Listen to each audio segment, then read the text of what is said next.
Channel को subscribe करें एवं बेल आइकन को प्रेस करें ताकि आपको लेटेस्ट नोटिफिकेशन मिलते रहें। नमस्कार साथियों, एजुकेशन स्पेशल चैनल में आप सभी का स्वागत है। साथियों, जैसा कि आप सभी को विदित है कि एजुकेशन स्पेशल यूट्यूब चैनल एक ऐसा ऑनलाइन प्लेटफॉर्म है जिसके माध्यम से आपको समय समय पर शैक्षणिक गतिविधियों एवं शैक्षणिक गतिविधियों में होने वाले परिवर्तन से अवगत कराया जाता है। इसी परिप्रेक्ष्य में आज हम प्रश्न बैंक 2020-2021 की चर्चा करेंगे। प्रश्न बैंक लोक शिक्षण संचालनालय द्वारा जारी किया गया है, जिसमें इस वर्ष की जो वार्षिक परीक्षाएं होने वाली हैं, वो चाहे बोर्ड परीक्षा हो, चाहे 9वीं और 11वीं की परीक्षा हो, चाहे 10वीं और 12वीं की बोर्ड परीक्षा हो, उससे संबंधित प्रश्न इस प्रश्न बैंक से ही लगभग पूछे जाएंगे। तो जो डी और E1 और E2 के विद्यार्थी हैं उनको इन प्रश्न बैंक से तैयारी करें। साथ ही साथ इन प्रश्न बैंक में जितने भी प्रश्न हैं उनकी आप अच्छे से तैयारी कर लें। वीडियो की शुरुआत करने से पहले यदि आप चैनल पर नए हैं और अभी तक आपने चैनल को सब्सक्राइब नहीं किया है तो मित्रों, सबसे पहले आप चैनल को सब्सक्राइब कर लें और बेल आइकन को प्रेस कर लें ताकि आने वाले वीडियो के नोटिफिकेशन आपको मिलते रहेंगे। साथ ही साथ वीडियो को बिना स्किप किए हुए अंत तक देखें ताकि पूरा प्रश्न बैंक का जो है आपको आसानी से समझ में आ जाएगा। मैं आपको इस वीडियो के माध्यम से एक एक प्रश्न को उत्तर सहित समझाने वाला हूं, इसलिए आप वीडियो को अंत तक देखें, इस वीडियो पर अंत तक बने रहें। आइए हम वीडियो की शुरुआत करते हैं। नमस्कार साथियों, आज हम कक्षा 9वीं के अध्याय 6 उत्तक के महत्वपूर्ण प्रश्नों, वस्तुनिष्ठ प्रश्नों, लघुत्तरीय प्रश्न, दीर्घोत्तरीय प्रश्नों सभी को समझने का प्रयास करेंगे। तो साथियों, वीडियो को पूरा अंत तक बिना स्किप किए हुए देखें ताकि पूरा वीडियो आपको आसानी से समझ में आ सके। तो एक बार और आपसे निवेदन है, यदि आपने चैनल को सब्सक्राइब नहीं किया है तो चैनल को सब्सक्राइब कर लें ताकि आने वाले वीडियो के नोटिफिकेशन आपको मिलते रहेंगे। आइए शुरुआत करते हैं। जिम्नोस्पर्म में पाया जाने वाला जल संवहन उत्तक कौन सा है? तो वो साथियों वाहिका है। पेरेनकाइमा कोशिका है, पतली भित्ति दीवार होती है। इसके बाद ऐच्छिक पेशियां पाई जाती हैं। ऐच्छिक पेशियां पाद के अंतर पाई जाती हैं। मनुष्य के शरीर में वसा का संचय होता है, तो मनुष्य के शरीर में जो होता है एडिपोज उत्तक के अंतर्गत वसा का संचय होता है। किस उत्तक में मृत कोशिकाएं पाई जाती हैं? तो साथियों स्क्लेरेनकाइमा के अंतर्गत मृत कोशिका पाई जाती हैं। रक्त जो है तरल संयोजी उत्तक है। इसके बाद जाइलम फाइबर का कार्य है। जाइलम फाइबर का कार्य सहारा देना होता है।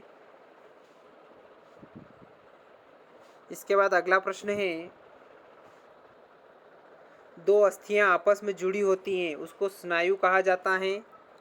इसके बाद प्रविभाजी उत्तक पाए जाते हैं। प्रविभाजी उत्तक पौधों में पाए जाते हैं। उपास्थि नहीं पाई जाती। उपास्थि जो है वो वृक्क के अंतर्गत नहीं पाई जाती हैं।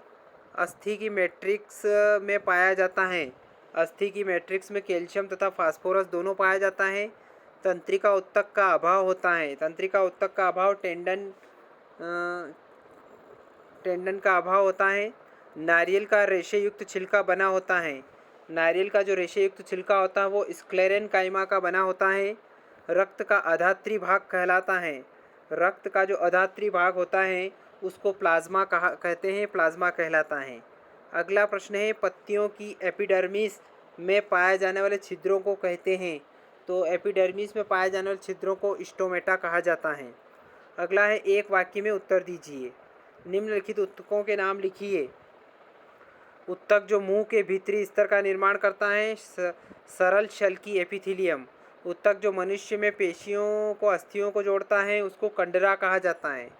उत्तक जो पौधों में भोजन का संवहन करता है उसको फ्लोएम कहा जाता है। उत्तक जो शरीर में वसा का संचयन करता है उसको एडिपोज उत्तक कहा जाता है। तरल अगात्री संयोजी उत्तक उसको रक्त कहा जाता है। मस्तिष्क में स्थित उत्तक उसको तंत्रिका उत्तक कहा जाता है। इसी प्रकार सातवां है, उत्तक जो पौधों में जल व खनिज लवणों का संवहन करता है उसको जाइलम उत्तक कहा जाता है। बात करते हैं अगले उत्तक की। जो दो अस्थियों को आपस जोड़ने वाले उत्तक को स्नायु उत्तक कहा जाता है। अब हम जानेंगे अति लघुत्तरीय प्रश्न। जो कि बहुत ही महत्वपूर्ण प्रश्न है। इन प्रश्नों को आप 2-3 बार सुनेंगे तो अच्छे से आपको याद हो जाएंगे और इनकी तैयारी आप अनिवार्य रूप से करें। एरियोलायर उत्तक के कार्य लिखिए। पहला कार्य है, दो अंगों के बीच रिक्त स्थान को पूर्ण करता है, आंतरिक अंगों को सहारा प्रदान करने का कार्य करता है, उत्तकों की मरम्मत में सहायता करता है।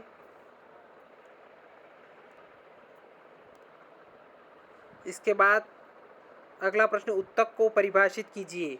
कोशिकाओं का समूह जो रचना, कार्य व उत्पत्ति में समान हो, उत्तक कहलाता है। अगला प्रश्न है, तीसरा प्रश्न, फ्लोएम के संघटक कौन कौन से हैं? फ्लोएम के 5 अवयव होते हैं। पहला है चालनी नलिकाएं, चालनी कोशिकाएं, साथी कोशिकाएं, फ्लोएम पेरेनकाइमा और फ्लोएम रेशे। इसके बाद अगला प्रश्न है, पेरेनकाइमा व कालेनकाइमा में क्या अंतर है? 2 अंतर बताइए।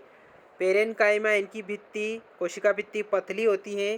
कालेनकाइमा की जो कोशिका भित्ति होती है पतली और कोनों पर मोटी होती है।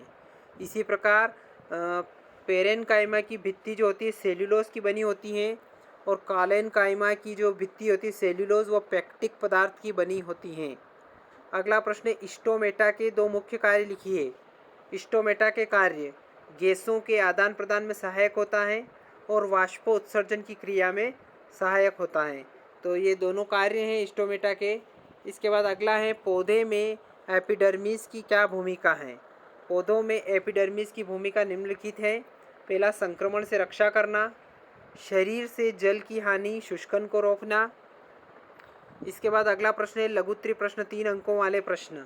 पहला प्रश्न है, जाइलम और फ्लोएम में अंतर बताइए। बहुत ही महत्वपूर्ण प्रश्न है, यह परीक्षा में पूछा जाता है, आप इसकी अच्छे से तैयारी करें। यह खनिज व जल व खनिज लवणों का संवहन करता है। फ्लोएम यह भोज्य पदार्थों का संवहन करता है। जाइलम के द्वारा संवहन क्रिया नीचे से ऊपर की ओर होती है, फ्लोएम के द्वारा संवहन क्रिया ऊपर से नीचे की ओर होती है। यह निर्जीव उत्तक होता है जाइलम, और फ्लोएम सजीव उत्तक होता है।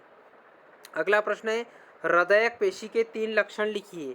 हृदयक पेशी के 3 लक्षण निम्नलिखित हैं। पहला लक्षण है, हृदयक पेशी अनैच्छिक पेशियों से बना होता है।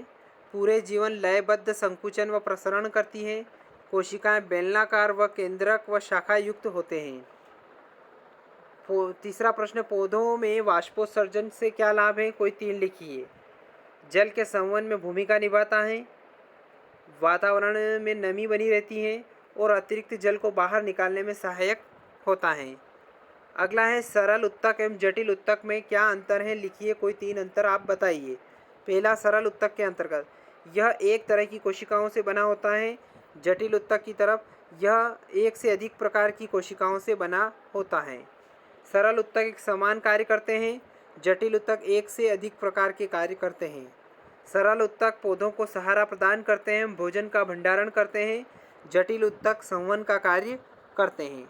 अब 4 अंकों वाले प्रश्नों को हम जानेंगे। बहुकोशिकीय जीवों में उत्तक की क्या भूमिका है? बहुकोशिकीय जीवों में लाखों कोशिकाएं होती हैं जो परस्पर मिलकर उत्तकों के विशेष रूप से कार्यों को संपन्न कराती हैं। मनुष्यों तथा पशु पक्षियों में पेशी उत्तकों के द्वारा चलन व गति होती है। तंत्रिका उत्तक संवेगों संदेशों का वहन करता है। रक्त, ऑक्सीजन, भोजन, हार्मोन्स तथा अपशिष्ट पदार्थों का वहन करता है। पौधों में जल तथा भोजन का परिवहन उत्तक द्वारा होता है। पौधों में तथा जंतुओं में दृढ़ता उत्तकों के कारण होती है। जंतुओं में कंकाल का निर्माण उत्तकों के माध्यम से ही होता है। अगला प्रश्न है, पौधों में एपिडर्मिस की भूमिका को समझाइए। पौधों की संपूर्ण बाहरी सतह एपिडर्मिस से ढकी रहती है। यह एपिडर्मिस पौधों के लिए कई महत्वपूर्ण कार्यों को करती है, जैसे यह पौधों के बाहरी भागों की रक्षा करती है। यह परजीवी कवक के प्रवेश से पौधों की रक्षा करती है। यह जल हानि को रोकने में सहायता करती है। और चौथा पॉइंट है, एपिडर्मिस की सतह पर स्टोमेटा पाए जाते हैं जो गैसों के आदान प्रदान करने में सहायता करते हैं। और 5वां पॉइंट है, वाष्पोत्सर्जन की क्रिया द्वारा पौधों के ताप को भी नियंत्रित करती हैं। तो साथियों, ये थे पौधों में एपिडर्मिस की महत्वपूर्ण भूमिका के महत्वपूर्ण बिंदु। 5 बिंदु आपको तैयार करना है। तो साथियों, आज हमने कक्षा 9वीं का जो चैप्टर है उत्तक वाला चैप्टर को कंप्लीट किया है। उत्तक के महत्वपूर्ण प्रश्नों, वस्तुनिष्ठ प्रश्नों और लघु उत्तरीय और दीर्घ उत्तरीय प्रश्नों को हमने जानने का प्रयास किया है। तो आशा करता हूँ कि सारे प्रश्न आपको समझ में आ चुके होंगे। फिर भी कोई कमी लगती है या कोई त्रुटि है तो उसके लिए आप क्षमा करें और आप कमेंट करके हमें बताएं, ताकि आपकी जो भी समस्या हो कमेंट करके बताएं, हम समस्या का समाधान करने में हमें खुशी होगी। और एक बार और आपसे निवेदन है, यदि आपने अभी तक चैनल को सब्सक्राइब नहीं किया है तो मित्रों सबसे पहले आप चैनल को सब्सक्राइब कर लें, बेल आइकन को प्रेस कर लें, ताकि आने वाले वीडियो के नोटिफिकेशन आपको मिलते रहेंगे। धन्यवाद साथियों, जय हिंद, जय भारत। चैनल को सब्सक्राइब करें एवं बेल आइकन को प्रेस करें ताकि आपको लेटेस्ट नोटिफिकेशन मिलते रहें।